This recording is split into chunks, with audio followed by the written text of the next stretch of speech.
As Grand Theft Auto 6 gets closer and closer to the 2026 release, there's a lot of us who can't help but wonder, when will Rockstar actually saddle up again and deliver another Red Dead Redemption? We've covered this a couple times on the channel, and it appears to be there's a very passionate community for the next Red Dead game.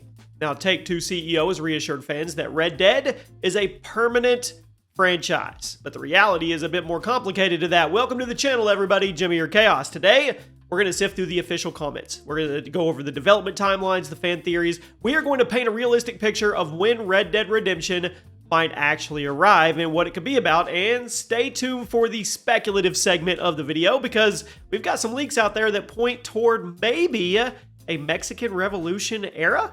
Maybe that would flip the series on its head. We'll talk about all of it. Guys, remember, I read every single comment on every single video, and I wanted to let you know really quick, I am launching my debut book. That's right, Welcome to the Family is up officially for pre-order on Amazon and Apple, and every other website you can think of should be up soon, and it launches on December 16th. That's when you can buy the paperback and the hardcover. Right now, the pre-orders for the ebook. That's right, I wrote a book, and I would love for you guys to check it out. The pinned comment will have the links, and the link will be at the top of the description as well. If you like sci-fi, if you like robots, AI, all of that good stuff mixed with family struggle in a first-person perspective and fourth wall breaking and the characters being pulled straight from my real-life family and friends, definitely give it a go. If you end up getting it, let me know. I would love to know what you think about it. Now, let's start off with what Take-Two has actually said. During a Jeffries conference, Strauss Zelnick himself, the big man of the CEO of Take-Two Interactive, Rockstar's parent company, I wonder what his salary is, made it very clear. The franchises like Red Dead Redemption will continue into the future.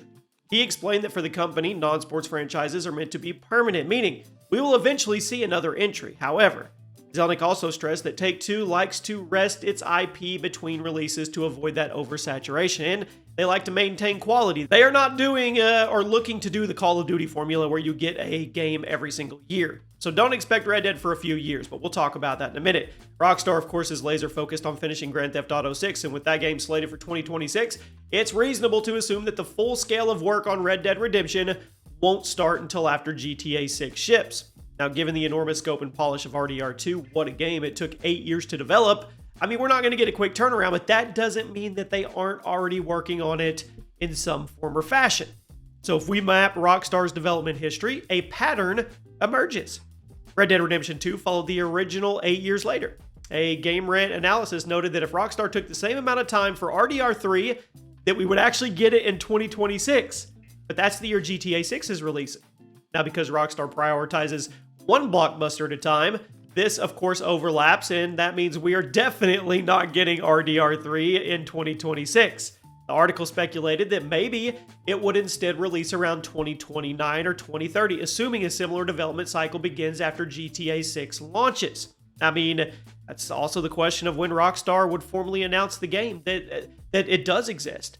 RDR2 was revealed 2 years before it launched. So if the studio follows that pattern, we technically probably wouldn't hear anything about RDR3 until probably 2027 or 2028.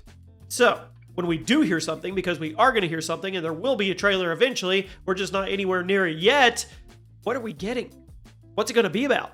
Well, I would say the community falls into two camps, at least my community in my comment section when I do a video about it.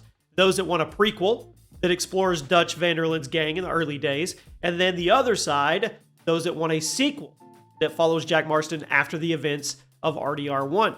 Now, a prequel could actually delve into the formation of the actual gang. Could show younger versions of characters. I mean, you could have Bill in there, perhaps revealing why Dutch gradually lost his moral compass when we met him in RDR2. On the other hand, a sequel starring Jack, that could push the timeline further into the 1910s or 1920s, explore the decline of the Wild West and the rise of modern America. We could have cars and horses at the same time. We could also dabble in the Prohibition era, which I think would be really, really cool. There's also some fertile ground outside the United States. Some people have suggested a story set during the Mexican Revolution, which was 1910 to 1920. That would allow players to participate in a much larger historical conflict while also maintaining Red Dead's themes of loyalty and betrayal. There's even others that want to see Canada's Yukon Territory during the Klondike Gold Rush, or even a tale involving Native American protagonists that resist encroaching settlers. Rockstar loves to weave fictional narratives through real events. So any of these could work, and I want to go back really quick to the Canada one, the Yukon Territory during the Klondike Gold Rush. I took my family on a cruise and we went and visited that. We went up on a train into the Klondike. We saw the path that people took on foot during that Klondike Gold Rush, and I'll tell you right now, it's absolute insanity. We went to Skagway. We saw all of that, and it was beyond interesting. So to turn that into some type of game would be really, really cool. Now let's talk about the gameplay and, of course, innovation. Red Dead Redemption 2, if you ask me, set a new bar for open world detail. You had the complex AI routines, which people are still finding routines to this day. We had dynamic weather. We had fully simulated ecosystems. I think RDR3 is going to push that even further. Rumors suggest that Rockstar would experiment with dynamic world persistence. That's the first time we've said that phrase on this channel, meaning towns could grow or decline over the course of a game based on your actions, meaning you could show up to, let's say, Sweetwater, and it's one way. And then you come back 6 months later, and it's either boomed and grown and new buildings and everything added, new residents, or it turned into nothing and decayed away. That's crazy. I mean, think about that. And then deeper survival elements. You could build camps in a permanent homestead. You could manage relationships with NPCs. We're going to have improved horse AI, of course. We're going to have customizable wagons. You know we are. And we're probably going to have more advanced gunplay systems than we ever had. Now, if the game is set later in history, where we talked about the 1910s to 20s, we could possibly see, like I said earlier, early automobiles. We could have trains powered by electricity. We could have new weapons like semi-automatic pistols. And that means a cross-continental railroad could actually enable fast travel while also preserving the vast, lonely roads that make Red Dead feel special. But then again, Red Dead is also about massive areas that you have to traverse. That would be really, really cool if you ask me. There's so many different ways they could go with this. But we do know what's happening. We do know there's going to be a rest time. There's going to be a cooldown period. GTA 6 is all that matters right now. So we've got two options here. GTA 6 comes out next year. It blows everybody away, which we know it's going to. And then they sit on it for 2 to 3 years.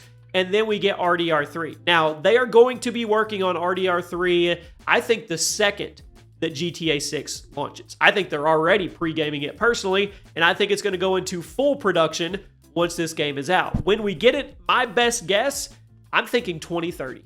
That gives GTA 6 4 years to be the complete focus, and then they hit you with their next blockbuster. And of course, GTA 6 will continue to grow and grow throughout the next Red Dead's lifetime too. It doesn't matter. They're both going to kind of build off each other, but that's my best guess. You let me know what you think. Where do you want this set? Do you want the origins of the Vanderlyn gang? Do you want to follow Jack? Do you want to go into Prohibition era? Do you want to go into the Mexican Revolution? Do you want to go to Canada and the Klondike? Or do you want to do something else?